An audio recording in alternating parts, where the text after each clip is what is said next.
Hello and welcome to Seagulls Social, Season 2, Episode 13, Part 2.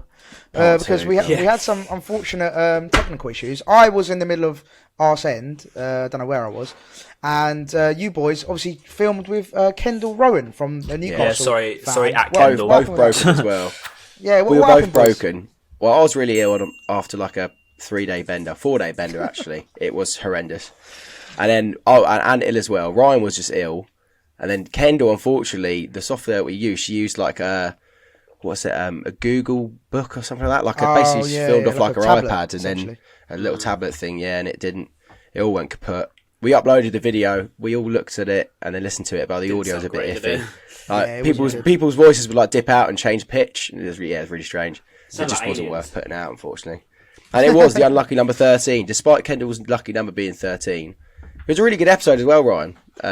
But obviously, it's such a shame we couldn't actually upload it. And it's been, nearly 3 weeks now since we've... Yeah, it's mad. Yeah, the international break. uploaded an episode. Tell you what, it feels weird just filming again, I haven't filmed in... How long since we filmed? Probably literally about 2 weeks' time. Yeah, I reckon 3 really weird. 3 weeks, yeah. Yeah, 3 weeks, yeah, it's mad. Also as well, Ryan, how's your love of football? Is it dissipated since the break, or are you still loving the game?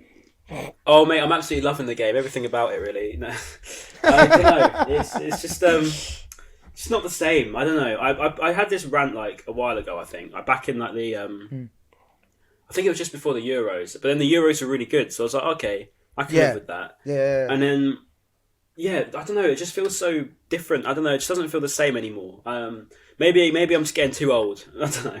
But it just doesn't feel the same. Too lovely. I must be an artifact. I must be like an absolute ancient artifact. No, it just doesn't feel the same. I think all the overthought tactics and the diving and the stuff, the scandals going on and off the pitch, and I don't know. It just sort of makes you really fall out of love with it a bit. I think it doesn't just apply to us; it applies to everyone. Really, it'll come back. I don't watch any. I've gone through it. Yeah, hopefully it comes back. I went through it when I was like 19 or so.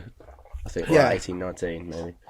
Yeah, I think we all go through it. To be fair, I think I've been through it as well. But also, I think it doesn't help the fact that we're 8 games winless. I think that's a big factor as well, which probably doesn't help things. So let's crack on then, boys. So obviously, off the back of a defeat against Aston Villa, look.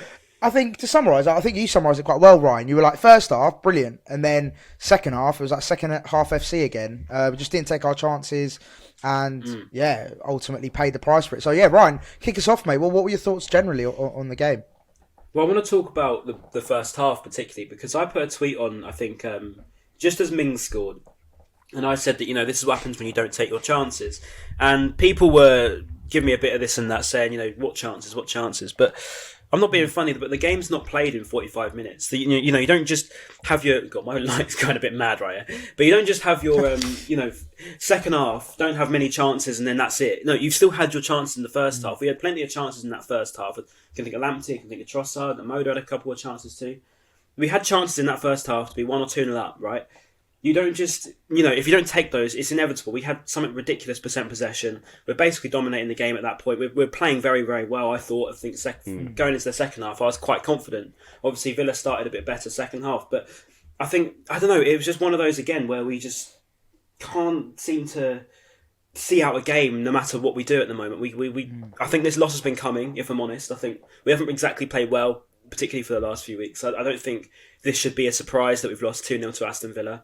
I think their goals, their first goal particularly was a very good goal. But I just think, in general, I don't think we've been good enough recently to be winning games. Perhaps we haven't deserved to lose, but we certainly haven't deserved to win anything. So I think this has been coming. I think, obviously, it was all a bit made up, wasn't it, with Gerrard's first game at Villa Park, and it was always a bit, the longer it went on, the more inevitable it seemed. But I just think...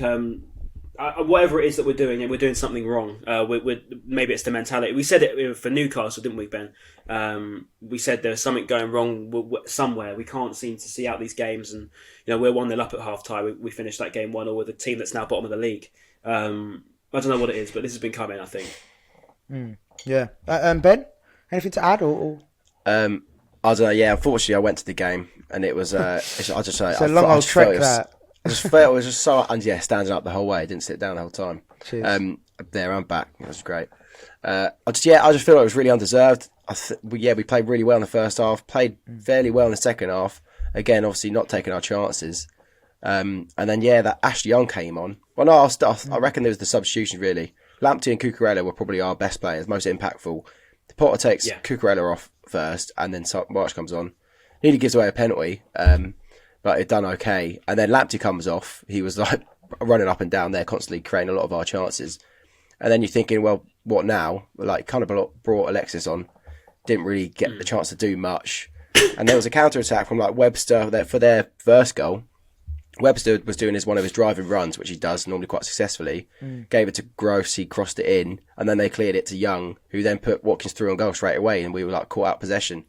Shane Duffy had to throw Basuma literally towards the ball to block a shot. Yeah. It was that desperate, and we just got caught on the counter-attack, and then I think heads dropped straight away really when that went in. Yeah, we got done for pace, and we bought off two of our quickest players. Like, I don't know what we were really expecting when we take off our two fastest players in the team.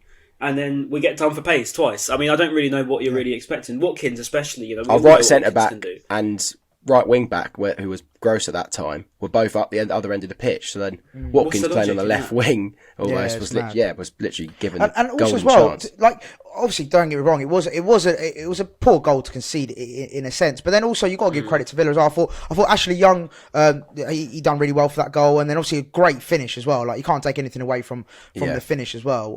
But it's just one of those. I mean, the second goal was even worse from a frustration point of view. Like the way how Duffy basically, not intentionally, but just basically passed it to. I think it might be Webster. Was it Webster? Was it Webster? I think it's Webster. Duffy. Yeah. Oh, was it Webster? I was saying it off air to you two. Oh, maybe it was. I was saying off air to you two. Like I've conceded that goal on FIFA like throughout the years. Like past it's so a proper sweaty goal, isn't it? It's like you think you've done a good clearance, and then it lands to their player, and it's like first time shot, and it goes top bin. You're thinking, how the hell is that even real? And then you see it actually happen in real life. Tyrone Mings as well. But I think Gareth Southgate was having an absolute the whole game dream. we were singing "You're Just a Shit Lewis Dunk" the whole game because he didn't really do too well. And then he goes and scores to finish off the game. I'm surprised he didn't do the Maguire celebration. Yeah, he kind of did. He did give it the big one. He ran behind the goal. I was giving it the big, and I was like, and then everyone was pretty much left at that point because we were like, he probably knows the majority of hate towards Tyrone Mings comes from Brighton fans. To be fair, I mean, we literally will just slander him. So I don't blame him for celebrating. And he had a colossal game as well. To be fair, him and Konsa were really strong. I mean, to be honest with you though, when we're passing it around the sort of 18-yard box, just not really punishing them for anything, how can we expect to win games and be threatening? I mean, I think that's probably our biggest problem at the moment. We're not threatening. We don't look like we're going to cause any problems, and I think that goes back to a tweet I put on all the way back in August where I said, it speaks for itself really. It's not exclusive by any means. I think anyone could tell you that watches Brighton, we lack that cutting edge. We're light up front. We don't have enough going forward. We've taken Mope out of the squad for whatever reason. I don't quite know why, because he was on a bit of a roll. I thought he scored 4 goals and then he's just been taken out of the team. I think he came out. Trossard came in, did well. Yeah, possibly. This is the thing. What I would say though, right, now we're struggling again. Yeah. I feel like Trossard, you've got Trossard, Lallana and Gross were trying to be the creatives and were our attacking threat. But when you're against a pretty strong defence in Mings and Konsa, and literally their whole back line are pretty athletic and physical with that, you think obviously Welbeck's injured, but that would have been the perfect game for Welbeck to play.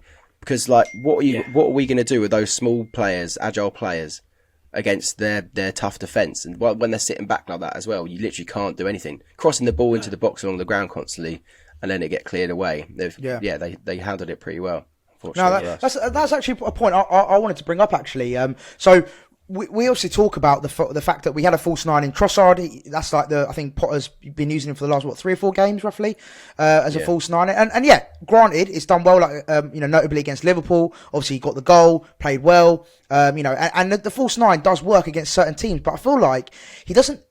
Why do it? Why play the same formation, the same system? So, it's the whole conversation of false 9 versus a lone striker, sort of a Mope, out and out striker. Have him. Why not switch it up? Why not? Why do you think he's doing that every game? Why do you think he's like? Is it because he's like, it's worked once, I'm going to keep doing it? I think our trouble is we just don't have enough up front. We don't have the options really, because Trossard and Mope are very similar in what they do. They're both going to drop deep. They're both going to press. Yeah. But they're not going to be clinical strikers. We're not going to be holding the ball up. I mean, Mope in fairness they're not does exactly hold the ball up target very really. well. No, yeah, but you can't be changed up and putting crosses into the box because we don't have anyone to win the headers. So Yeah. our simple trouble is, we've been saying it for years now. We just don't have enough up front, and it doesn't matter how many times I can get told off for saying it. It's not. It's just true. I'm sorry, it's true. We don't have enough up front. We don't have enough cutting edge to be taking these teams to the sword, because we've now faced Newcastle, a team we should have been beating comfortably. We should be beating Norwich. We should be really beating Villa. These are teams that we should be getting points off. But that's the point, though, Ryan. I think it worked against Liverpool, who are obviously arguably one of the best teams in the league, because we were able to play through nullify balls and, them, break through their defence that way. But when you're playing against the teams that you just mentioned, all three of those were teams that kind of sat back against us, and a false nine in Trossard is not going to be able to do what he done against Liverpool against those teams that sit back. I'm surprised that Potter didn't really think that through. Unless he was expecting Villa to go for it and play a higher line, that's the only time it's ever going to really work. I just feel like we don't have a plan B, and I've said it a few times in the past, on the podcast before. I just feel like we don't have that, and that is granted because we don't have the options. So like Ryan said, we don't have the depth up front, so we've only got Mope, who's basically I don't count Locadia, with all due respect. So it's tough, because how can he have a plan B if he doesn't have the players to have a plan B with? If that makes sense. But then it goes back to Welbeck was a good plan B, wasn't it? Welbeck was a good plan B. He did actually do a good job when he come in. 100%. But now he's gone, and we miss him already. I think we definitely miss now Welbeck. You're gone. Literally. I don't know what it is. Well, I do know what it is. It's as simple as the fact we need help up front, and we're going to keep saying it. We're going to come to January. We're got another month left of playing football. Then we get to the transfer window again. We're going to be talking about the same stuff. We need a striker. Probably won't happen because it's January. It's going to be even more hard to find a striker. If we can't sign one in the summer, we got little hope of getting one in the January. So.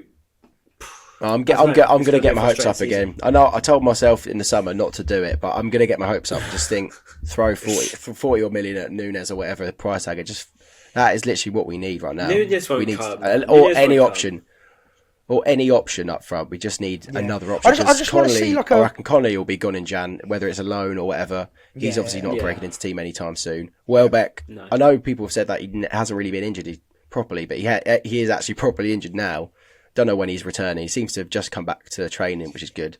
But the sooner we get Welbeck, the better. Back, the better. And Need Welbeck. Welbeck, yeah. Hashtag Welbeck. But no, I think it's just an interesting debate. Just to basically the why is Mope not getting a chance back in the team against? Because what I'd like to see is I like the false nine versus the top teams. The Liverpools, the Chelseas, the Man Cities. It works because you can nullify the threat. You can sit back. You sort of have safety numbers kind of thing. But then I feel like against the Newcastles, the Norwiches, the ones we've just mentioned, it's like, why aren't we going quite attacking? Having an out and out striker, have Trossard on the behind him or whatever. Like it just. Yeah, I just feel false nine works for Liverpool because they got Mane and Salah either side, but when you've got Trossard with Lallana and Gross either side, unfortunately, it's not the same cutting edge. We just haven't got that. Doesn't really work. We haven't with got that false talisman. Exactly. We haven't got a talisman to do it with. We haven't got the man that's going to be feared left, right, and centre. You come to Villa back in the day last year. You go to Villa, you know that they've got Grealish on the pitch, so you always know that there's going to be a threat on the pitch. You go to many teams, Jamie Vardy from Leicester, etc. You go to these sides, Maximin for Newcastle. Yeah, they've got that player that can cause a problem, and even if they don't, you've still got that fear on the pitch. You think, Sir Maximin hasn't done anything yet; he could do something. Wilfried Zaha hasn't done anything yet; he could do something. You come up against us. Who's to fear, really? I mean, we've had this conversation before. Trossard, maybe on his day, but he's already covering too deep anyway, so he's not going to be able to be feared.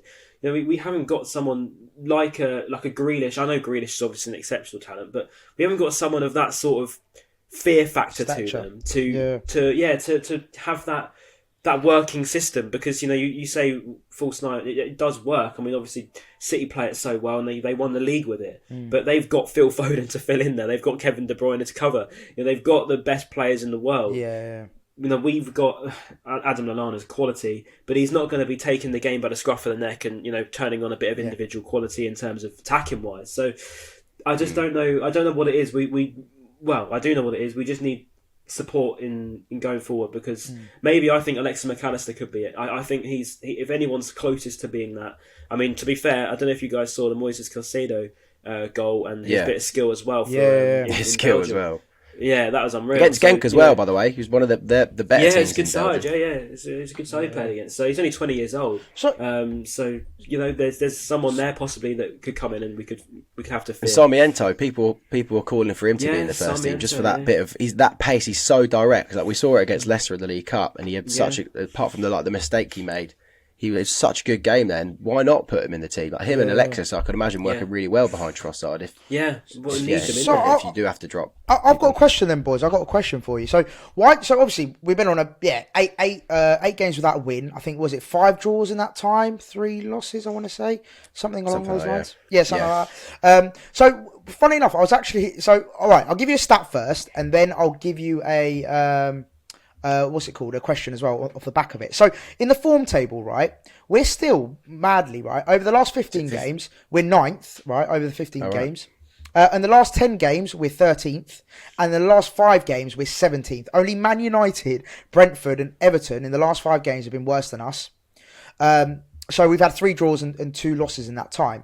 So obviously, it's fair to say we're on a bit of a stinky run. We're not playing great. We're not getting the results that we want.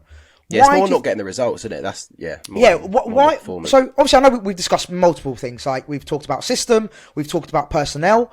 But is there anything you can why do you think is the big catalyst as to why we've been on this poor run? And we'll start with you, Ben, and then Ryan, we'll go on to you after. Oh, well, I don't know. I feel like the midfield's sorted. And just a quick one, I think Basuma was quality against Villa. He made so many unbelievable tackles. It was actually insane watching them. Again, yeah, and then the defence is pretty solid. It is solid, and the goalkeeper's solid. And you kind of then I can only point the finger at our goal scoring. It's similar to last season under Potter when we were having these chances and not doing much with them. And the balls, if you look at the chances we had, one fell to Trossard, who was our attacking player. The other main one fell to Lamptey, who's a right wing back. I'm trying to think of the other chances we had. Which we did have, but they're not falling to the right people. Yeah. They're not falling to the right people that are the goal scorers in the team. And then I think, then you do have to question, like, why don't we have Neil Maupay back in the team? Because if he's our only striker fit and available, and I would put that down to Potter playing Trossard false 9 against the teams that we've mentioned. That would be the mistake right now. Those are the games that we should be getting a result in, and you're not even playing a striker. Yeah. So you would have to point the finger at the manager making the decision there. Okay. And Ryan, anything to? Do you agree? Yeah, I just think going back to your point about we've played well. I don't think we've played well enough to win games. That's the trouble. I don't think we've this 8-game winless run we've been on.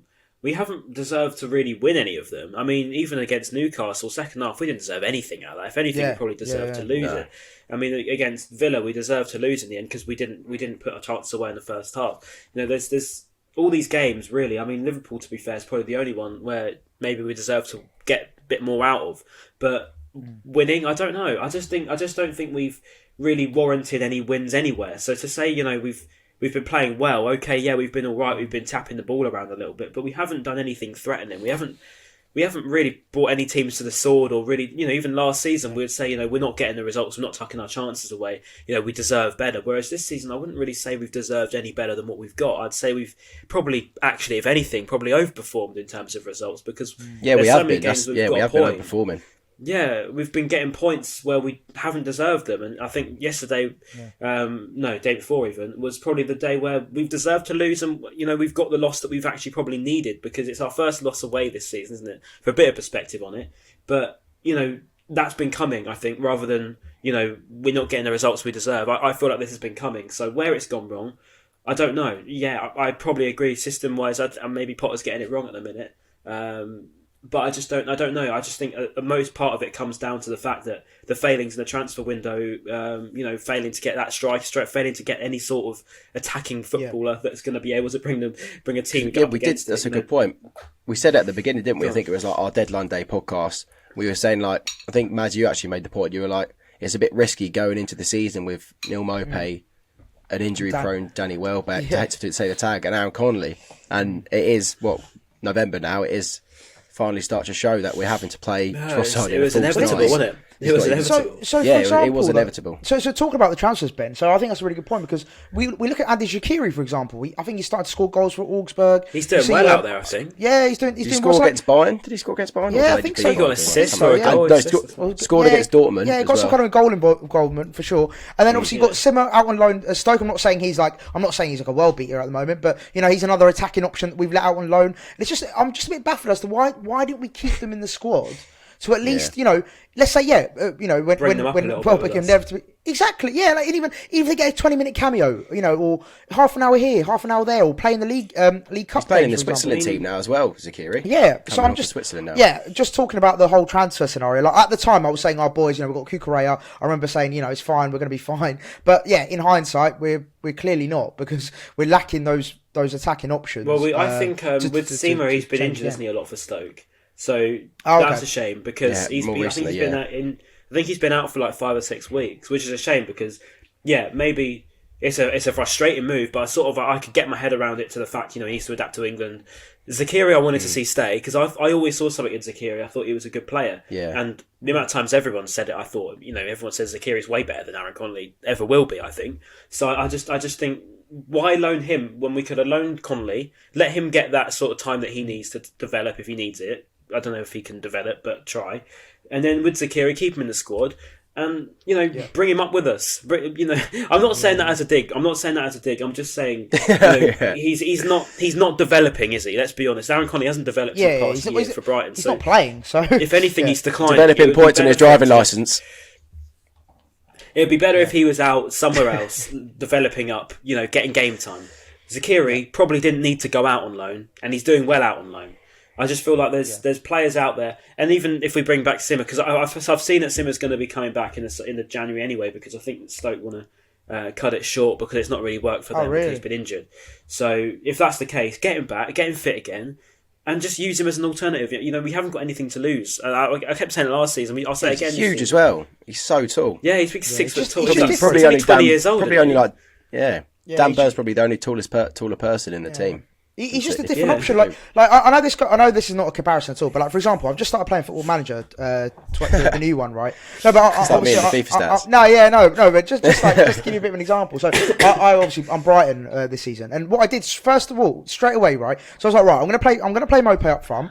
However, I'm gonna bring in because I signed another guy, basically Xerxes, one of the young little wonder kids. So signed him for the next season. Yeah, Bayern striker. So I signed him for the next season. Bayern, yeah. So I needed a loan player. So I was like, right. Mitrovic was available. So I was like, right, he's a target man. He's good in the air. He's different to Mope. So basically, the point I'm trying to make is why in the transfer window, why didn't we bring someone who's different? Like this is what I'm thinking. I don't want someone similar to Mope. I don't want like a similar style. No. We want someone completely different. So it's chalk and cheese. So let's say in a game we're 70th minute, we're 1-0 down. We need a target man.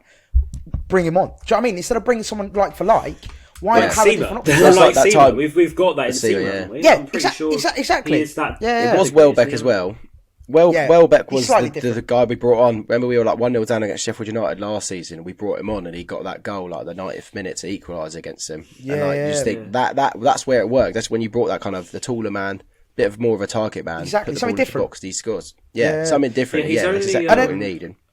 I'm just looking up Seamer at the moment. He's only played 2 games of the Championship and 2 games in the League Cup. So other than that, he's been out. So he's literally been injured like the whole season. So hopefully, if he comes back, I'm having a look now, just seeing if he's. But if we look at Mitrovic's stats, I saw something crazy. He what's it? I think he needs only 12 more goals in 27 games to break the Championship record. He's already on like 20 league goals or something. Yeah, like that. Ivan Toney's record. I know. Those he's a goal scorer, isn't he? Mental. He's a goal scorer. Scored against Portugal, set David. I feel like though with Mitro, like as much as I signed him on FM, I feel like his championship is his level. Like I think he's one of those players. The players that never like they're not good enough for the Prem, but they're too good for the Champ. He is that player. He's in that he's in that little grey area. And then just finally, just before we move on to the next topic, just what you were talking about, Ryan. You're talking about like deserving to win in our sort of last 8 games. I'm just looking through so from the first game that started our 8 winless game run. Guess boys, it was Crystal Palace, that 1-1 draw. Yeah. And obviously to lose. We deserved to lose. And then Arsenal, we deserved to win. To be fair, that game. Yeah, probably should have got Norwich, we probably not fair great, to draw. Really, if anything, they could have even taken it from us. Man City absolutely tore us apart. And then Liverpool, we deserved to get the point for sure against them. Point, and then Newcastle, we were pretty poor to be fair, second half. And then Villa, I would disagree. I think Ryan, you say that we deserved to lose against Villa. I don't think we did deserve to lose at all.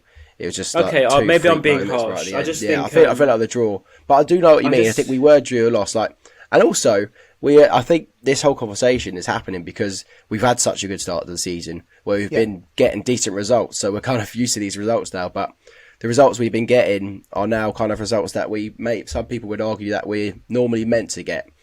These kind of draws and a loss now, but I think we've had such an unbelievable start to the season, so we're obviously a bit upset that it's now kind of petering out a bit, unfortunately. No, I mean, draws can get you good, results in the league. You can get Europa League up by getting draws, but only look at what's the name? Wolves. They got draws literally all the way through the season. They managed to get top 7. They're killing it this season though. Wolves, to be fair. Yeah, they are. Yeah, they're playing well. It's just, we need to start getting some wins, and I don't know where they're going to come from at the moment because, I say we deserve to lose. Okay, I'm saying it more as a fact of you don't take your chances. You let the game run on that long. You're sort of setting yourself up to throw that game away. I mean, it seems to be like that mentality thing, as I keep mentioning at the moment. We can't seem to hang out these games, and I think the longer things go on, the more you deserve to lose. I think is what I'm trying to say, as opposed to the fact we played awful. I don't think we played awful by any means, but the more you take off 2 of our best players, you deserve to lose. You deserve to get the consequences. Something's about to go wrong. Yeah, Ryan, you brought us on beautifully to the next topic, which Ben wanted to cover. So that was, of course, it was Potter's 100th game. So again, big shout out to Potter, obviously, for having us 100 games under his stewardship, and hopefully another 100 to go because we still rate him. He's a top manager. Questionable. Yeah, quick one though. Obviously, Ollie sacking, there could be a managerial merry-go-round with potentially if Rodgers goes to United, do Leicester come in for Potter. That's one of the things I'm a bit worried about. Well, I think personally speaking, I think Potter's still invested in our project. I feel like his heart's still in the club. He still wants, he's still thinking about the long term rather than just. I don't see him as one of the strikers, managers to go, just to leave up and leave. Yeah, I think as well. Like he's sort of proved in the recent weeks that he's still got that time to go yet. He's not ready probably to take on a big job like United. Because if he went to United, they'd have to give him time, but he'll be the most watched man in the world. He'll be everything 100%. That he does is going to be watched because he's at the biggest club in the world. So if Potter went there at the moment, I think he'll be too out of his depth in terms of just having that sort of attention. Just that alone is enough to make a man crack. And I think their egos in the dressing room. I don't think he'll be. Imagine Potter telling Ronaldo what to do. Yeah.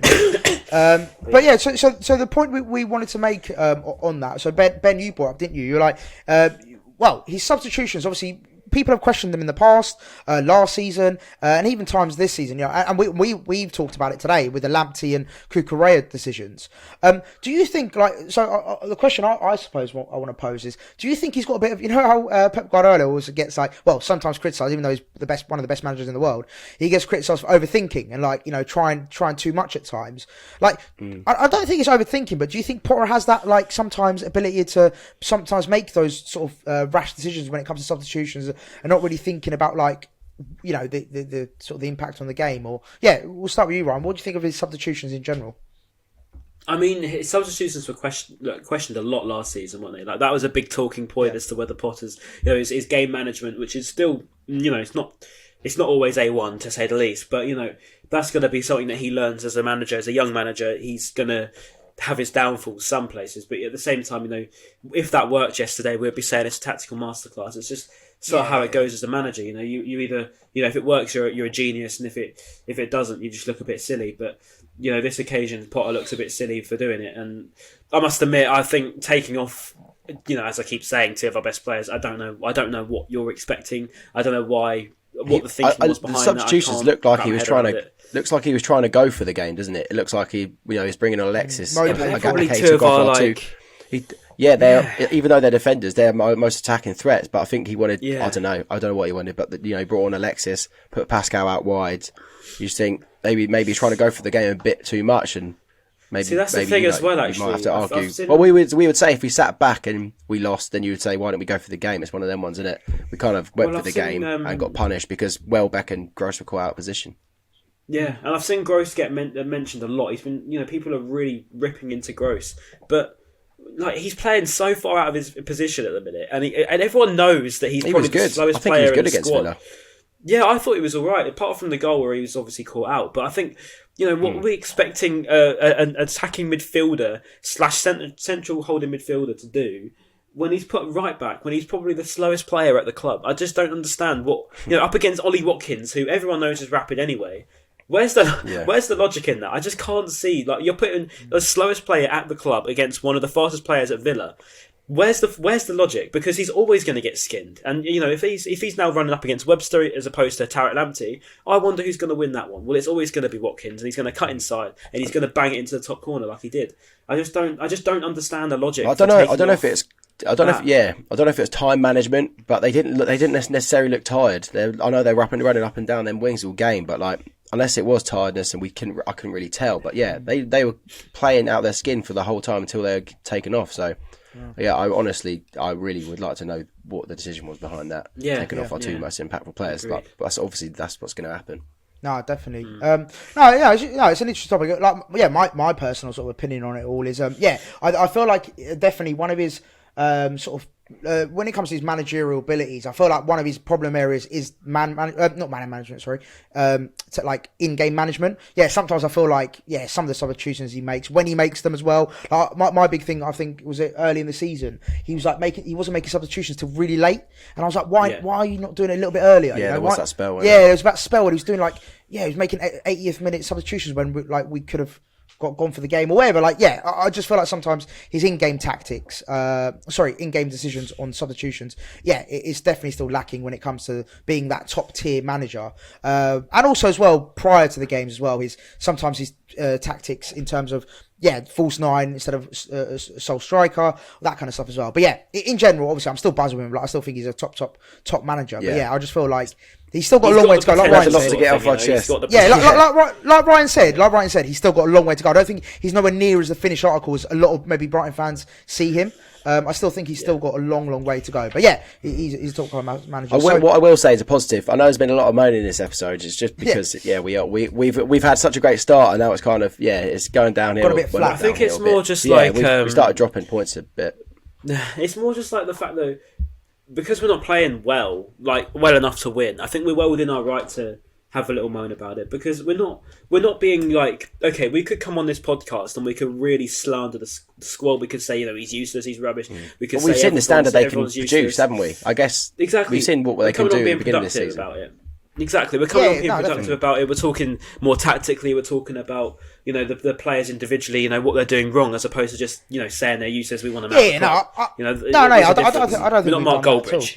We're not Mark Goldbridge. Yeah. But the positive thing I wanted to say was Jason Steele, and I probably wasn't the only Brighton fan that was worried about him being in goal against Villa, and he made his Premier League debut, made a couple of decent saves. I remember the first half, I think he charged out and smothered the ball against Ings, and then the second half, Mings beating dunk to a header from a free kick. Yeah. And what a strong arm that was! Brilliant save. Great save. Some people really question the way he dived for Watkins' goal, but I think it was just a really good finish. I couldn't really see much because you had Duffy and Basuma in the way. I don't think I said it on air yet, but obviously Shane Duffy pushing Basuma, that was probably the funniest thing from that whole day, trying to get him to block the ball. It's pure desperation that was. But I think Jason Steele can hold his head up high. I think he had a really good game. And Potter was saying before the match, wasn't he? He was like, since he's been at the club, he's improved so much.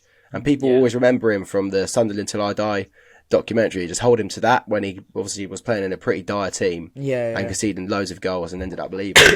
People just label him as that. But I think Steele had a really good game. He's obviously not listening to this, but if he is, well done, mate. Shout out Jason. Jason's still my lord. Steelo. Right, and then final thing, then, boys, I suppose to cover is, of course, the big game versus Leeds. Leeds.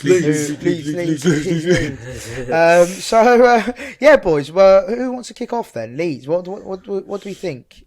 my favourite team to play against for Twitter interactions. That's for sure. Oh well, we're their bogey team, aren't we? Like we smashed them out both. Well, we did well against them. We Leeds, only won 1-0 to get away, but played well though. Well merited for what we got. Yeah, agreed. Yeah, Bielsa burnout's in full flow, so it should be fun. Bielsa burnout, mate. It's Potter burnout at the moment. Fucking hell. No. Obviously, no. To be fair, like you said, and boys, it's a TV game as well, so I know that always adds a bit more of an occasion to the game. Spice. A bit of spice. But obviously Leeds themselves aren't exactly on a great run themselves. I think they've only beaten Watford and Norwich in the last sort of 8 games or so, which again isn't a massive sort of thing. They're always watching them play Spurs yesterday. Fans. Always fun. Yeah, they are. Make it good fun. I watched them play yesterday. Dan James was actually fairly decent, to be fair. Jack Harrison's had a bit of a poor time here, but he was okay yesterday. I think he was one of their better players as well. They've got to give them benefit of the doubt, they've got quite a few players injured, haven't they? So they're playing quite a lot of youngsters. I was going to make that point. I think they've got a lot of key players out, and especially like yesterday, for example, Rafinha. Like Ryan, you talk about players that can change a game. Rafinha, he's unreal. He's unbelievable. Like he's by far the biggest threat. If he plays on Saturday, I'm worried. I'll be honest with you, because I think he's top class. He is a top 4 player. Like I think he's that good. He's brilliant. So I feel like if he plays, to it now. Yeah, if he plays, because he's starting week in, week out for Brazil. Like that's no mean feat. Do you know what I mean? So him versus Cucurella, that would be a really good battle for sure. down that side. Or even I think he switches sides sometimes. So either one, if he's against Lamptey or Cucurella. Just don't take Mark Cucurella off, because he's so good. Just don't take him off. Keep him on the pitch. Keep Lamptey on the pitch. If they're both fit, they stay on. That's it. Don't take him off. Why take him off? It's just, especially against Leeds, especially against a side which are known for cutting in with dangerous wingers. With Dan James and Rafinha on either side, they're very, very fast, pacey wingers. We cannot make the mistake of taking off 2 of our quickest players when we've got the most direct, quick wingers probably outside of the top 6. We just can't let that happen. It's just not. Yeah, Dan James skinned Ben Davies a couple of times yesterday or last night. It was, and also as well, a special mention as well. I don't know if you guys have seen much of him, but I've seen him in a few games now. Joe Gerrard, their striker. Gerrard, Gerrard, he looks decent, mate. He looks unreal. Like he's a proper talent. I think he's what, 19 or 18 or something. Cool. We sound like Sky Sports pundits here talking about Leeds, don't we? I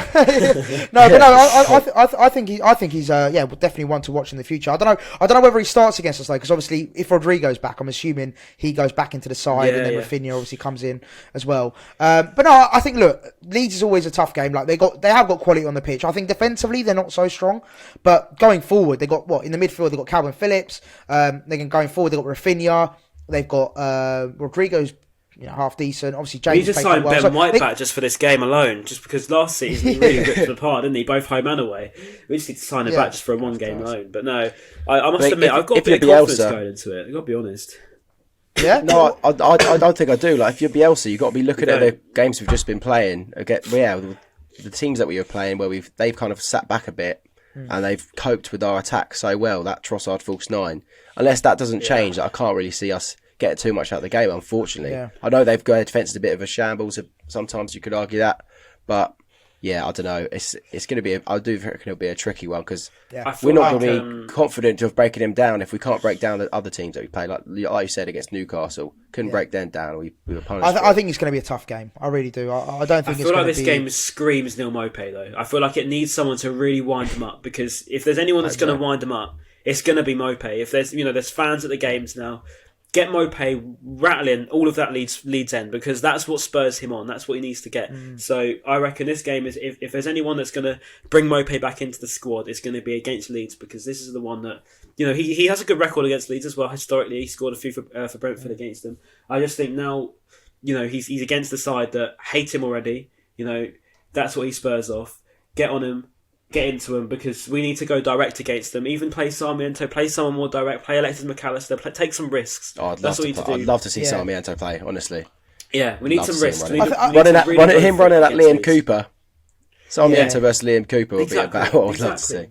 And you've got Tarek Lamptey, we've got Cucurella, we've got the quality, we've got the talent. We just need to go a bit more direct. That's our biggest problem at the moment. We're not threatening enough, and coming up against the Leeds side who are threatening, but we've also got a very, very good record against. They haven't beaten us in God knows how long. They've only beaten us, I think, twice in the last 12 years. So we've got a very, very good record against Leeds. This is the game. We beat them home and away last season.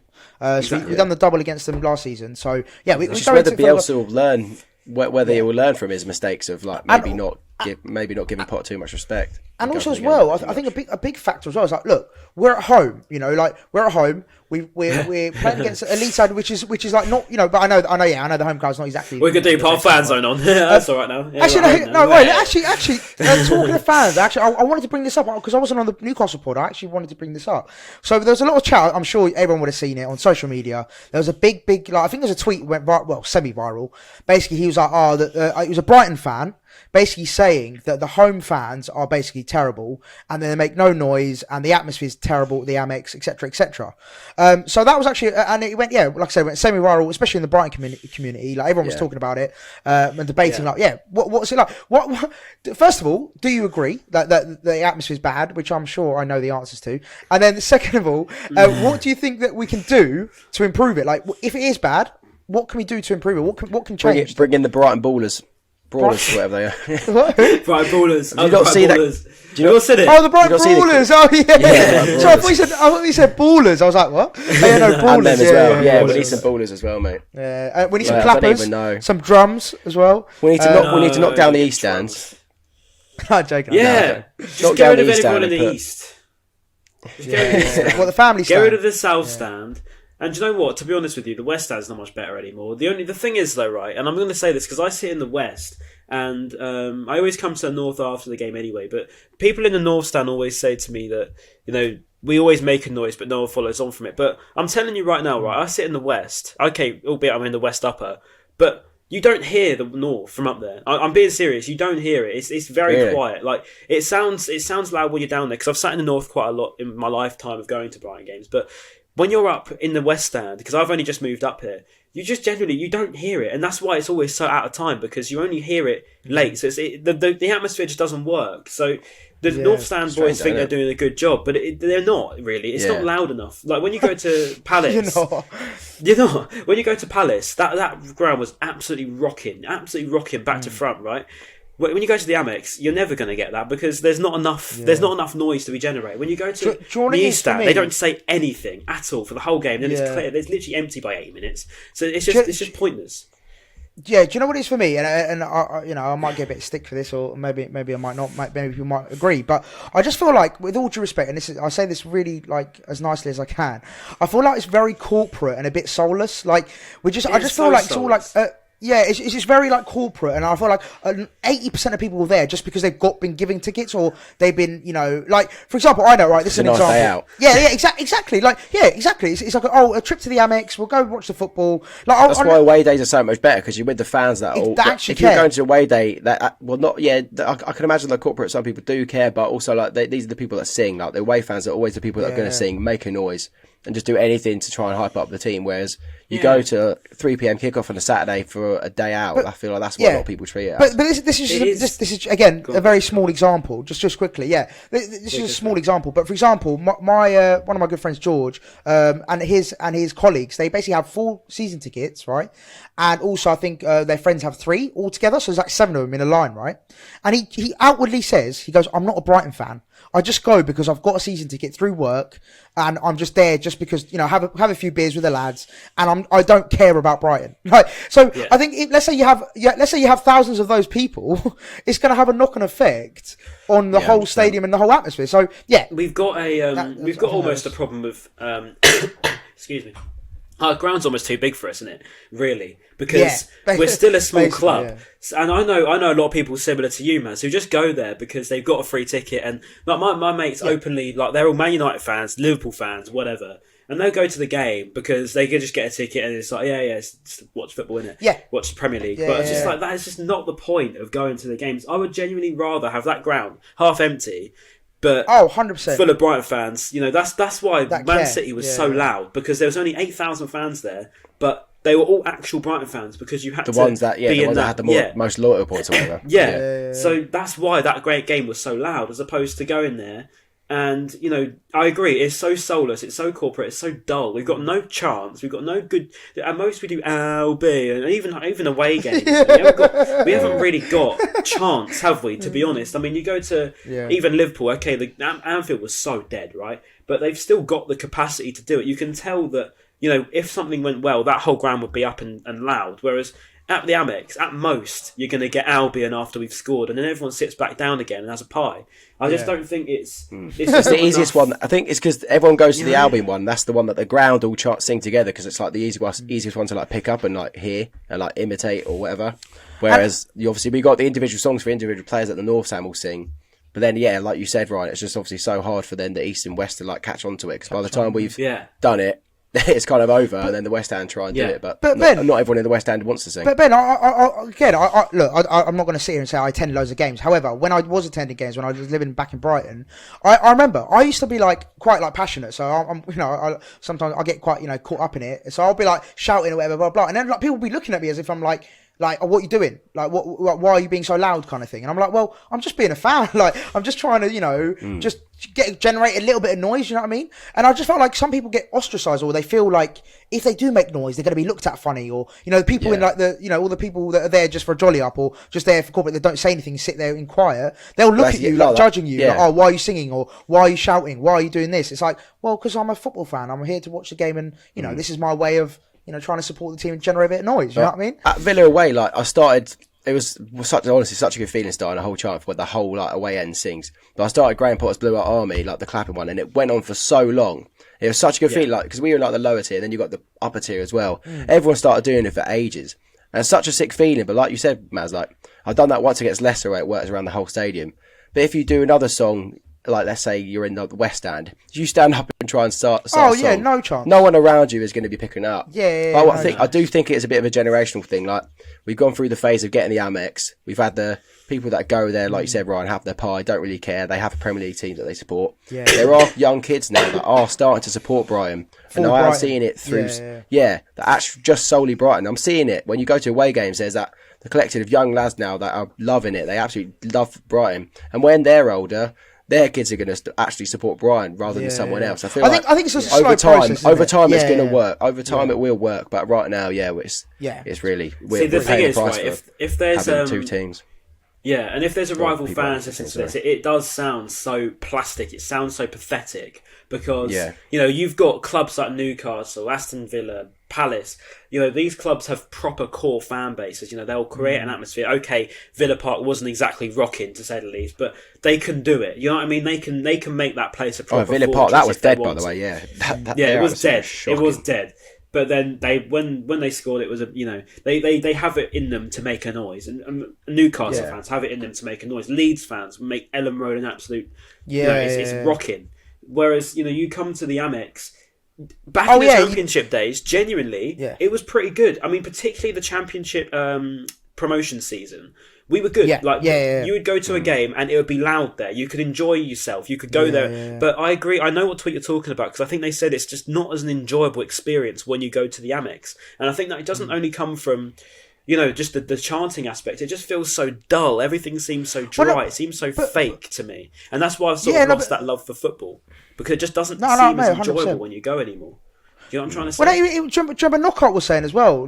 Knockout even said it. He was like, with all due respect, like the crowd at the Amex is just not that great. Like even as a player. So imagine, right? So again, Ryan, it goes on to your point. Imagine a rival team coming to the Amex. They're thinking, oh, it's not. Who cares? It's like it's just no one's gonna. I don't feel intimidated. I'm gonna come here and try and play football. Like I always remember it. Paul Merson said, literally like that. It was our first ever game in the Premier League against City, and they were talking about it. It was like it's when he was watching Brighton City on Saturday, and he was like, if I was a player, I'll be going to the Amex. I'll be thinking, cool, this is a nice place to play. Like you have no worries. You're not nervous about playing against it. He was like, he was worried. He was like, for us, he was like, this is good. A lot of players are going to go there and not be worried and like play a really comfortable match because it's not threatening at all. Not threatening. Mate, 100%. It's a nice place to go to 100%. Rather than a scary place to go to. Like some players might think. You look back on games. we look back on games, some like iconic Amex games. Or we used to have the thing of like, you know, building up another Amex classic. You know, that I remember writing things like that on Talk Seagulls and stuff. You know, we've had another Amex classic. It's another classic night at the Amex where we'd go to Manchester United and we'd push them all the way. You know, the good crowd would be behind absolutely everything. You'd be celebrating throw-ins more than you'd be celebrating goals. You know, so that sort of feeling has just gone. Like, it's completely evaporated, and particularly over the last 3 years. I'd say probably since that almost relegation season under Houghton, second season. I'd say since then it's just declined so quickly, and I don't know what it is. Well, do you reckon COVID's maybe had an effect of it? Like, obviously everyone's been out, they've kind of lost their rhythm potentially. Like, everyone's now suddenly back. I just feel like it was there before that. No, do you know what it is? I genuinely believe. I think it's, as we're getting bigger as a club, the more plastics you attract, because it becomes more like, as you get bigger, right? You become more commercialized in terms of like you're able to reach more people. So for example, like we're talking about how like people just come for a day trip. They're like, oh, why don't I go to the Amex for a nice little trip? Like, why don't I go watch Brighton for a game? Like, as a non-Brighton fan, do you know what I mean? So as you get like Ryan, you said, Premier League football is a big attraction. Like, imagine as a Man United fan, if you're living in Brighton, as a Man United fan, you can go watch Ronaldo at the Amex. You've got much more of a chance of doing that than you have tickets at Old Trafford. Exactly. And that's what's so pathetic about it, because, you know, I go to the games, I don't even take notice of who's playing in the opposition. I just go there to watch Brighton, right? I've watched Man City more times than I watch any Big Six club, because I went to Wembley and stuff as well. And I couldn't care less on who's at pitch, to be honest. I just want to see Brighton win. That's all I'm there for, right? And if Brighton don't win, I'm going to go away bitterly disappointed. And then we've played Man City, for God's sake. So, you know, that's the thing. We haven't got many people like that anymore. It's more just going there, as you say, to go see these big superstars. And the trouble is, that's just a football thing. That's not just a Brighton thing. Yes, okay, it's a Premier League thing, isn't it? It's a very commercialised market. Premier League is so corporate that you know, you can't do anything, you can't say anything. You have to be so politically correct all the time. And I think that's starting 100%. To now rub off onto fans and stuff. You know, you go to games, it's not the same as it used to be, because there isn't those intimidating atmospheres. You can't get into sort of, you know, that atmosphere just doesn't happen anymore, because, you know, it's so... It's not a working class sport anymore, is it? It's not working class. Brexit means Brexit, mate. Right, boys. We can talk about this for years. But yeah, unfortunately, we're gonna have to wrap up. I think we've touched on it well. We've covered pretty much. We covered. Didn't even plan that conversation about the but no, that was a good. I think we covered that really well there. So right here, boys. Final thing before we leave. Predictions then. Brian, Leeds, Brighton, predictions, please. I don't know, because it really depends on how we attack. If we don't attack again and we pass it around sort of midfield and don't do anything with it. Oh God! If we sing that song as well, I'll just refund my season ticket there and then. If we start going attack, I'll just that's it. I'm done. I'm not watching football anymore. But no, I think genuinely it'll be tough. But I feel like if we do get that Amex atmosphere a little bit, you know, like it used to be in the Championship. You know, this is the game where it's sort of, it can be like that. You know, Leeds at home in the Championship, that ground, you know, is going to be rocking. Right, it's happened so many times. This is the game, especially like Tuesday night. We used to always play in midweek as well, didn't we? Yeah, we did. The same again. It was always so loud. It's going to be dark, but it's going to be night time by the time we're playing Leeds now. Hopefully, we can generate some sort of atmosphere. Everyone's going to be a little bit drunker, prediction wise. Yeah, exactly. Prediction wise, I don't even know. I don't know. I'm not that confident, unfortunately. Yeah, so I reckon a draw. Same, unfortunately, I would say a draw. I feel like they didn't do too bad against Spurs yesterday. Yeah, Spurs. They were good against Spurs. Yeah, I reckon a 1-0 win. I'm going to go really positive. I'm going to say a 1-0 win. I don't think that we're going to go really beat them properly. I don't think there's going to be, you know, either team's going to really smash each other. But I just feel like, because we're both pretty good quality teams, we've both got good managers, we've both got good players. So I feel like it's going to be an edgy one. I feel like if anything, it's going to be a 1-0, and I hope that we'll be the ones to take it, because hopefully we get to see a bit of, like, because we saw it against Villa as well. There was a little moment in that Villa game where there were some big challenges going in, and they were sort of being let go of, and I'm hoping that we can get some of that in there, a little bit of fire, a little bit to spice it up a little bit, you know, because otherwise football, as I keep saying, is so dead at the moment. I really have lost interest in it. So I just hope that we have that little bit of an edge on it. Going into to Leeds, because if it has the marks of being a Championship classic, it really does. So I hope a 1-0 win. Absolute belter. And then to finish this off, I think I want to be positive, but unfortunately I'm the same. I'm in the same boat as Ben. Unfortunately, like I feel I want to be positive, but I just feel like it's going to be a draw. I'm going to be a bit of a pessimist. So draw for me. However, Ryan, I agree with a lot of things you said. Like we can, we definitely got the capabilities to edge it. Do you know what I mean? But whether we do is a different matter. So boys, listen, I thought it's been a brilliant return to the podcast. I think we covered. Yeah, it's been a while coming as well. Yeah, it's been a while. So, hope everyone who's been listening enjoyed that. And, of course, if you did enjoy it and you're watching on YouTube, please do hit the like button. Make sure you subscribe and comment, of course, as well. And, boys, what are we having this week in the comments down below? Before we talk about comments below, actually, I wanted to mention, to all the Apple Podcast review haters, I've cut my hair now. So stop having a go at my hair. Oh, God. So, you can stop having a go at me now. I've cut my hair. I've got short hair again. All right. We need to do that, by the way. We need to do the we need to do the Instagram post, by the way, Ben. We need to sort that out. Right. Okay. So in the comments, rate Ryan's new haircut. Yeah, in the comment. God. Out of 10. Out of 10. Put a rating down below. All right. Out of 10. It's not that bad. Please don't hate. Oh my God, is that ball patch? No, it's not. It's not. We're good. Getting old, mate. Getting old. We're good. Right. So. Boys, absolute pleasure, as always. And when are we going to be back? We're going to be back on Monday next week. Exactly, right? Yeah. Well, Monday, Tuesday, one of them. One of the two. One of the two. Senor. Availability. All right, boys, absolute pleasure. Love you all. And everyone, thank you very much for listening and tuning in. Peace out, A-Town down. Peace.